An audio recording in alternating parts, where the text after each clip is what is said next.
e atenção. Vamos ler lá em Esther, capítulo 2, versículo 21. Esther, capítulo 2. Nós estamos na nossa série de mensagem, baseado no livro de Esther. O tema da ministração, o tema da série é Deus nos bastidores. É uma série, é um livro onde nós não vemos o nome de Deus, mas nós vemos a ação de Deus em cada detalhe, em cada ação. Nós vamos ler então agora capítulo 2, versículo 21, e vamos seguir o capítulo 3 também.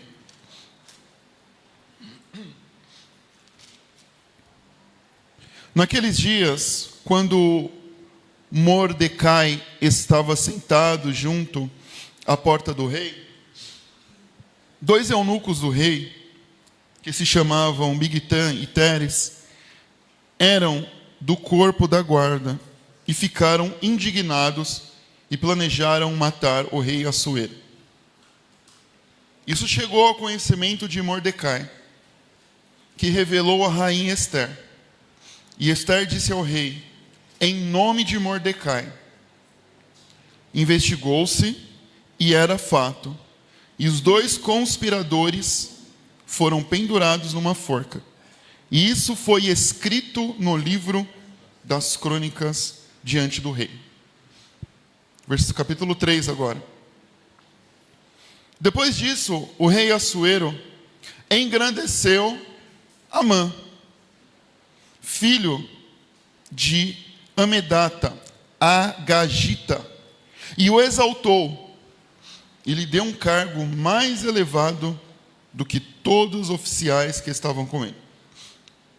Todos os servos do rei, que estavam à porta do rei, se inclinavam e se prostraram diante de Amã, porque este era a ordem do rei a respeito dele. Mordecai, porém, não se inclinava e nem se prostrava. Então os servos do rei que estavam à porta do rei perguntaram a Mordecai, por que você está transgredindo as ordens do rei? Dia após dia, eles falavam com Mordecai, mas ele não lhes dava ouvidos. Então contaram isso a Amã, para ver se as palavras de Mordecai se manteriam em pé, porque ele lhes tinha declarado que era judeu. 5. Quando Amã viu que Mordecai não se inclinava, nem se prostrava diante dele, encheu-se de furor. Porém, julgou que era pouco nos seus propósitos atentar contra Mardoqueu ou Mordecai, enfim, a mesma coisa, né? Porque lhe haviam declarado pois lhe havia declarado de que era o povo, porque lhe haviam declarado de que povo era Mordecai. Por isso Amã procurou destruir todos os judeus, povo de Mordecai, que havia em todo o reino de Assuero. 7. No primeiro mês, que é o mês de Nissan, no 12º ano reinado de Assuero, foi lançado o Pur, que é uma sorte, né? E fizeram um sorteio na presença de Amã, para determinar o dia e o mês que foi sorteado. Para sortear o dia e o mês. E foi sorteado o 12º mês, que é o mês de Adar. Então Amã disse ao rei Assuero, existe um povo espalhado e disperso entre os povos, em todas as províncias do seu reino, cujas leis são diferentes das leis de todos os povos. Eles não cumprem a lei do rei, e por isso não convém tolerá-los. 9. Se for do agrado do rei, decrete-se que sejam mortos, e eu porei nas mãos dos que executarem a obra 340 toneladas de prata, para que entrem nos tesouros do rei.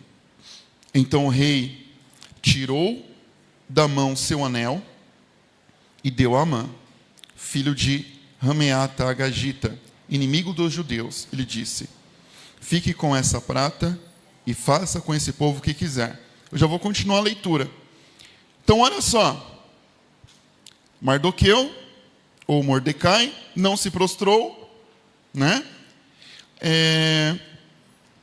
Esse rei Amã, ele é um agagita, um amalequita, que é um povo inimigo dos judeus.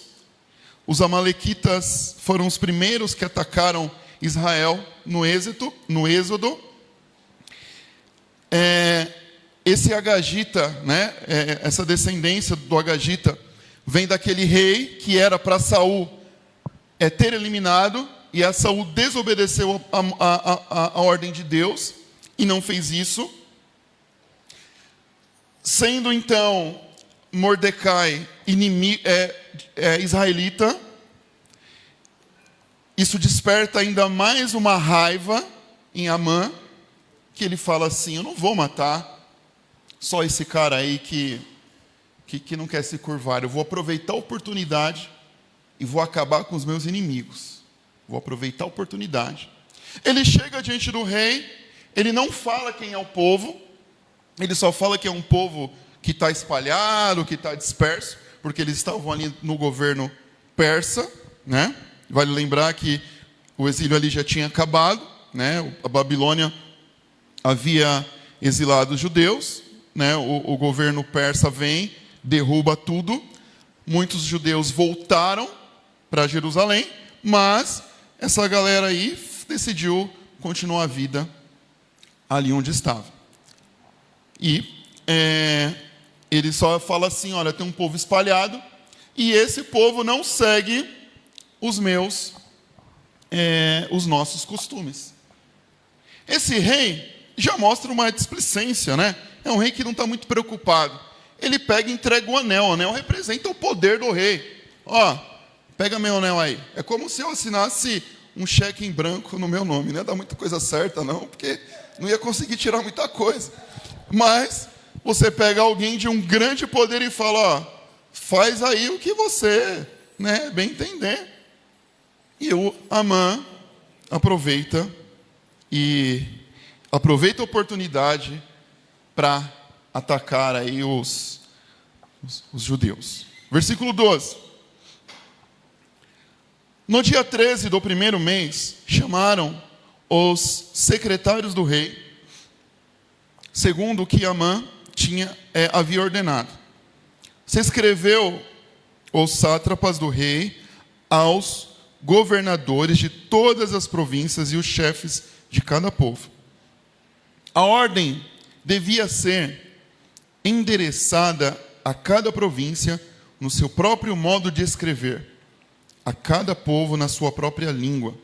Foi escrita em nome do rei Assuero e selada com um anel sinete do rei. 13. As cartas foram enviadas por meio de mensageiro a todas as províncias, com instruções para que num só dia, o dia 13 do segundo mês, que é o mês de Adar, todos os judeus, todos os jovens, como velhos e mulheres e crianças, fossem destruídos, mortos, aniquilados, e que os seus bens fossem saqueados. Uma cópia da carta que determinava a proclamação da lei em toda a província foi enviada a todos os povos, para que se preparassem para aquele dia. 15. Os mensageiros, impelidos pela ordem do rei, partiram imediatamente, e a lei foi proclamada na cidade de Suzã. O rei Assuero e Amã se sentaram para beber, mas a cidade de Suzã estava perplexa. Vamos orar.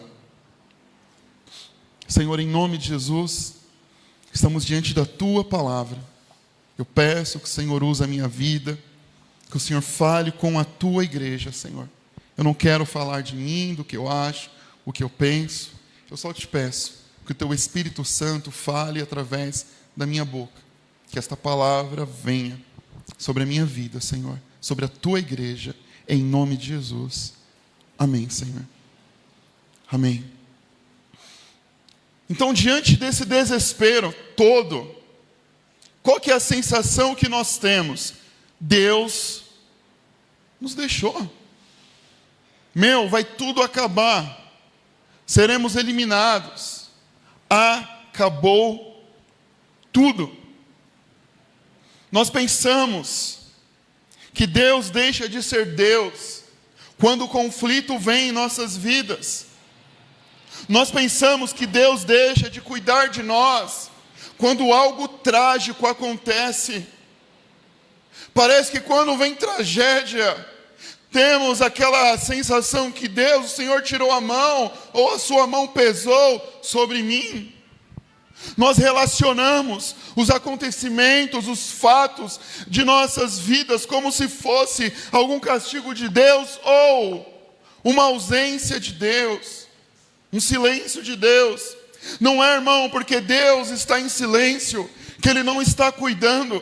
Não é porque Deus está em silêncio que Ele não está trabalhando. Aqui é só um trecho da história. Aqui é só uma parte da história. E nós pegamos a nossa vida, um trecho da nossa história, um recorte da nossa vida, e colocamos como se fosse o único ponto da nossa vida. E esquecemos aquilo que Deus fez no passado, e esquecemos o que Ele pode fazer no futuro. E aquele momento de tragédia representa talvez a sua vida com Deus para você. O Senhor me deixou. O Senhor me abandonou. Calma, é um recorte da sua história. A sua história não se resume a uma tragédia, a uma frustração, a uma dor. Quantas pessoas estão se apegando a um recorte da sua vida, a uma situação trágica da sua vida? Nossa, aconteceu isso na minha vida, pronto. E fica aquela dor, aquela fixação naquela situação. E vai responsabilizando Deus, e vai jogando na conta de Deus, e vai cobrando Deus. A sua vida não é um recorte da sua história, filho. A sua vida é o que Deus ele faz em todo o tempo, desde o seu nascimento até o seu último dia aqui na terra. Não coloque o fim naquilo que Deus não decretou. Nós estamos decretando no lugar de Deus. Nós estamos decretando o fim para aquilo que Deus não decretou. Quantos casamentos sendo destruídos por conta de decretos que nós temos colocado, por conta de um recorte, por conta de uma situação, como se Deus não pudesse restaurar. Será que o teu Deus não pode restaurar a sua vida? Será que o teu Deus não pode restaurar as suas necessidades? Será que o seu Deus só restaura a vida de outros? Será que Ele é Deus de outros, Ele não é seu? Ele é o seu Deus, sim. Ele pode restaurar, sim. Ele pode cumprir uma nova história na sua vida. Ele pode. Então não fique fixado em um momento. Talvez já passou tanto tempo já passou uma situação. Você vai orar e fala: Senhor, e aquela situação, e aquele pecado que a minha esposa fez, que o meu marido fez, que meu filho fez, que meu amigo fez. Filha, eu não me lembro mais. Está na palavra. Eu não me lembro mais. E por que você está se lembrando? Filho, eu não lembro mais. Nós estamos presos no nosso passado, no nosso pecado. Estamos carregando o julgamento, nós estamos nos julgando. Deus já te perdoou. Deus já te curou e você está remoendo esse passado. Você está remoendo essa dor. Ficou para trás. Deus perdoou você, o seu amigo, a sua amiga, o seu esposo, o seu marido, a sua mulher.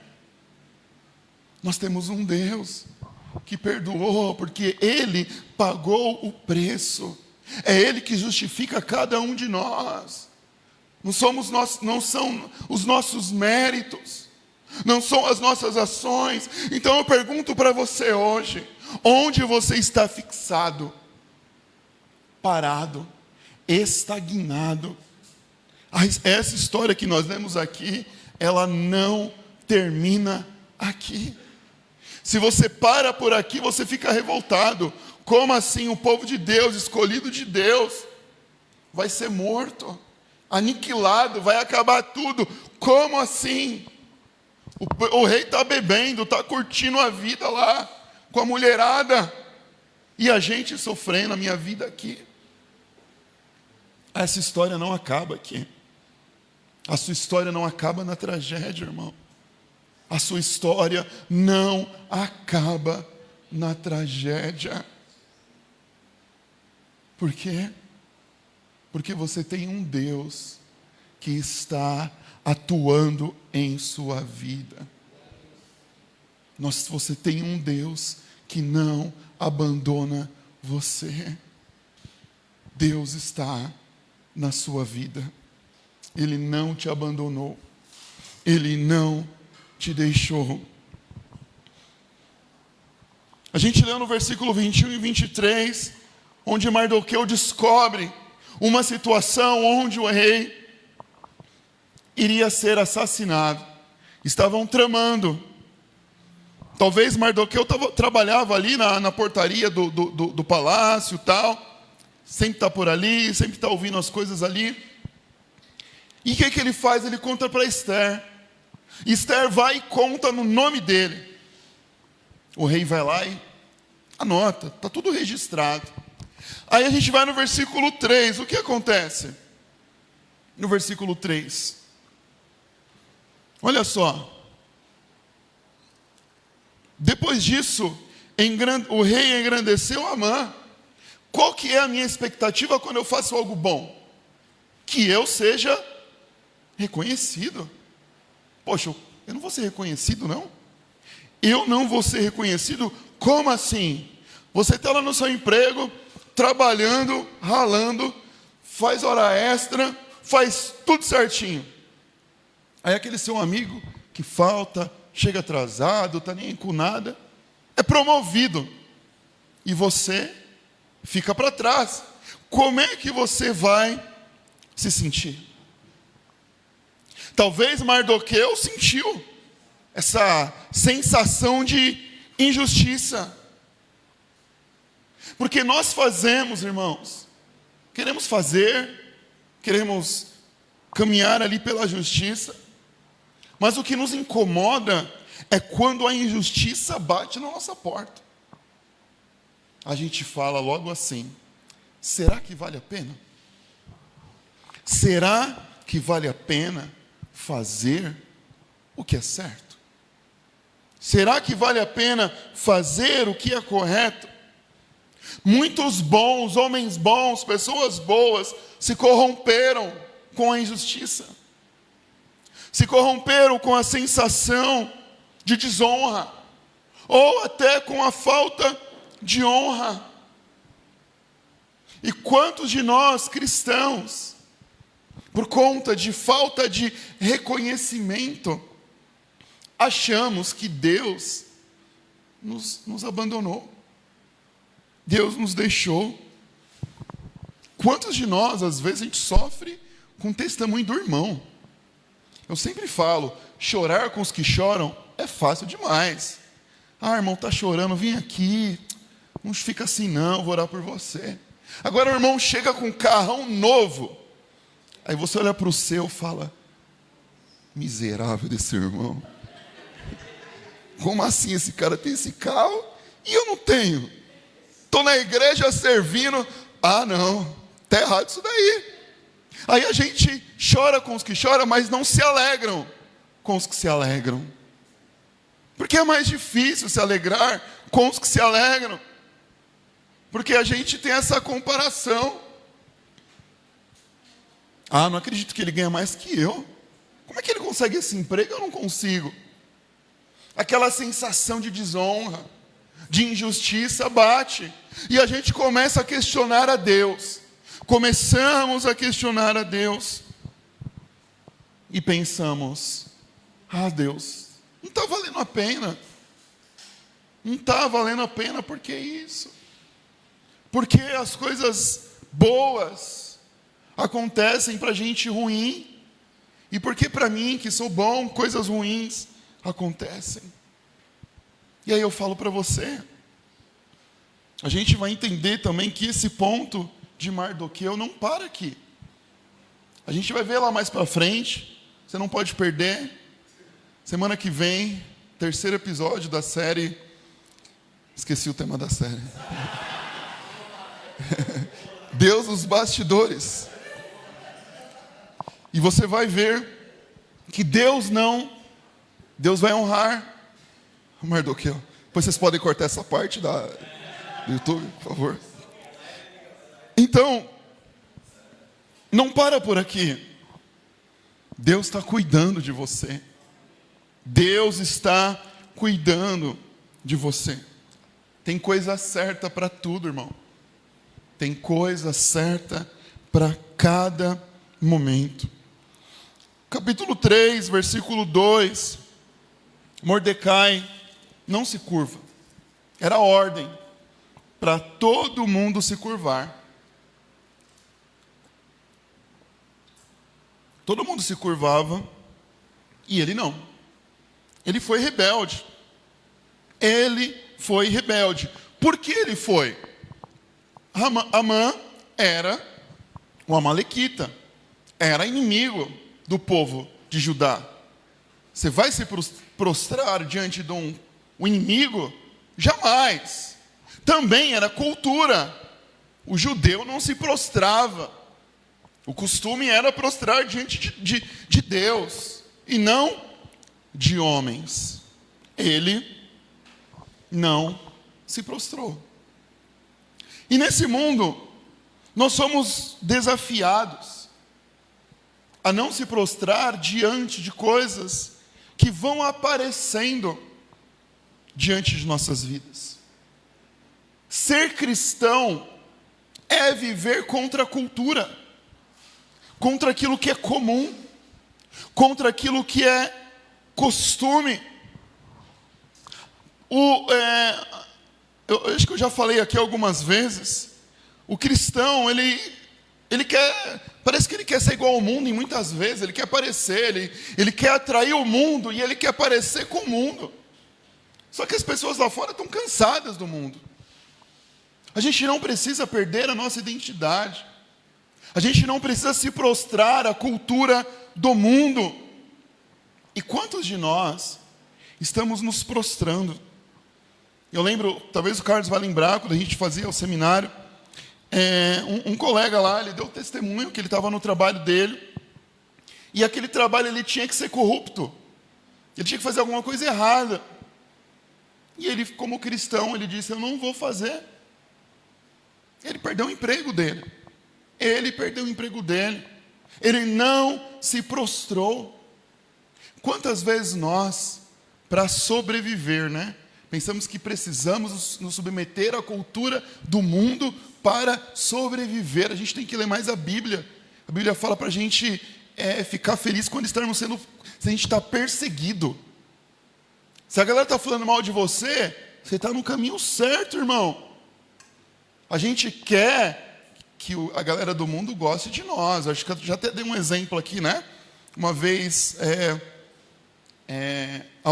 eu vi alguém falando assim, para a pessoa, olha, eu gosto de você que você é crente. Porque você é um crente que nunca falou de Deus para mim. Você é um crente gente boa. Gente boa.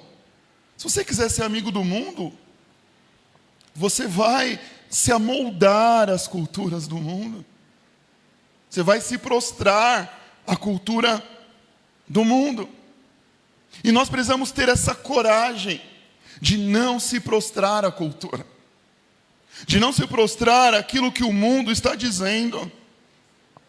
E me fez até lembrar quando eu estava escrevendo, quando a gente, abrindo um parênteses rápido até por conta do tempo, alguns aqui acho que nem sabem, quando eu era jovem eu tinha uma banda, irmão, olha só, hein? E o Rony fazia parte da banda também, né? Tinha 2 músicas no nosso repertório. A gente tocava rock, gospel, tal, né? Oficina G3, resgate, tal. Tem 2 músicas, depois você vai ouvir, você vai ter oportunidade. Anota aí, hein? Oficina G3 contra a cultura e Palácios do Rebanhão. Quem conhece Palácios do Rebanhão? Cadê os raízes aí? Ouve essa música. Porque é uma música para atrair jovem e vai falar dessa posição, dessa postura, de viver no meio dessa cultura que nos desafia. Agora, viver nesse mundo perverso, viver nesse mundo injusto, não é fácil. O mundo nos coloca em decisões difíceis. E vai mais. Decisões difíceis nos levam a consequências difíceis. A consequência foi grande. A decisão de Mardoqueu impactou todo o povo de Israel ali, que estava vivendo ali naquela região. Decisões difíceis impactam. Todos trazem consequências difíceis. E aí, eu gostaria que você pensasse, talvez a gente está se rendendo à cultura com medo das consequências, com medo de perder um emprego, com medo de perder uma amizade, com medo de perder alguma coisa, um benefício, um dinheiro. Irmãos, para nos tornarmos cristãos, nós precisamos ler a Bíblia. Quando começarmos a lermos a Bíblia, a gente vai ser moldado pela palavra de Deus. As respostas para os nossos dilemas estão na Bíblia. E a gente tem se prostrado a tantas coisas, a tantos questionamentos, porque temos medo de perder. Eu peço para você, seja um crente fiel. Não se proste à cultura do mundo. Não ache a cultura do mundo atrativa. Eu já até falei aqui uma vez, alguém chegou para mim e falou: nossa, o pessoal está me falando que eu estou ficando um cristão careta, porque tudo que eu falo é da Bíblia. Eu tenho que pegar mais leve. Eu falo: não pegue mais leve. Porque os cristãos, eles estão abandonando a Bíblia. Estão se amoldando aos costumes do mundo. Hoje, ser cristão no meio de crente é difícil. Porque se você tem uma decisão, uma postura, vão falar que você é exageradamente crente. Você pode trocar, olha, se alguém fala, você é exageradamente crente, você fala, não, eu sou cheio do Espírito Santo. É melhor assim, né? Então você fale para ela, não é que eu sou exagerado, que tem em exagero o Espírito Santo em mim. Porque a Bíblia fala para nós sermos plenos do Espírito Santo. Não é meia boca, é para sermos cheios, sede cheios do Espírito Santo. Então a gente não podemos, não queira ser amigo de todo mundo, não queira ser o boa gente, não. Seja aquele que transmita a palavra de Deus, a verdade de Deus. No versículo 4, a galera diz, olha, ele fala que ele é judeu. Teve um momento que ele disse para Esther, não revela sua identidade não, esconde aí. Mas nesse momento ele assume, eu sou judeu. Mesmo pressionado. Várias vezes a galera, e aí mano, não vai se prostrar não? Não vai se render não? Não vai obedecer às ordens do rei? Com certeza ele sabia o preço daquela escolha. Ele fala, cara, eu sou judeu. E mais, ele está falando isso para Amã saber, o negócio aqui é diferente. Eu sou judeu. A guerra estava travada. E aí, muitas vezes, nós não queremos revelar a nossa identidade para evitar conflitos. Não queremos revelar quem nós somos para evitar problemas. Você precisa preservar a sua identidade. Eu sou cristão. Eu sou filho de Deus. A minha postura, a minha decisão é diferente. Tem uma frase do Tozer que ele fala assim: se Cristo me ama, importa quem me odeia? Se Cristo me ama, importa quem me odeia? Se Ele sorri para mim, importa quem me olha feio? Se Ele diz que eu sou dele, importa quem me rejeita? Estamos ou não estamos precisando mais de Deus para resolver os nossos conflitos pessoais e emocionais? Estamos ou não? Precisando nos apropriar da nossa identidade em Deus para enfrentar os nossos conflitos, as nossas dores, os nossos questionamentos. Se Deus está em mim, é disso que eu preciso. É disso que eu me encho. Parece que nós estamos buscando a aprovação das pessoas. Não viva para buscar a aprovação dos outros. Você vai ficar ferido.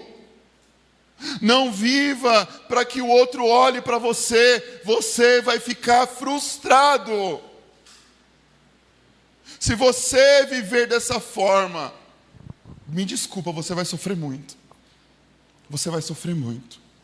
Porque vivemos num mundo egoísta, individualista, narcisista. Um mundo onde ninguém está aí para ninguém. E se você viver esperando algo das pessoas, você vai sofrer demais. Você vai buscar terapia o tempo todo. Não sou contra a terapia, por favor. Então, por favor, afirme a sua identidade em Deus. Afirme a sua identidade em Deus. Eu sou filho de Deus. Eu não me rendo, eu não me prostro, independente da consequência. O outro não olhou para mim. Eu sou filho de Deus. Eu tenho provisão. O outro é orgulhoso. O outro não falou isso para mim. Eu sou filho de Deus. Eu faço para Deus. Quando você começar a fazer tudo para a glória do nome de Deus, olha, talvez 90% dos seus problemas serão resolvidos. Porque você não vai ficar esperando que o outro repare, que o outro olhe, que o outro espere, que o outro veja. Porque você vai só se importar com o nome de Deus glorificado. Nós cristãos precisamos ser mais cascudos, irmãos. A nossa pele tem que ser mais grossa. A gente precisa aguentar mais as desavenças da vida.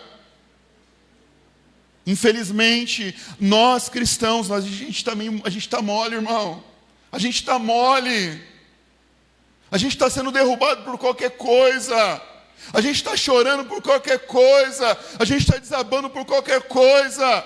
Está faltando homem e mulher de Deus, igreja. Está faltando homem e mulher de Deus que entende a sua identidade em Jesus. A igreja de Jesus precisa de homens e mulheres cascudos, cascudas, fortes, firmes na identidade em Jesus.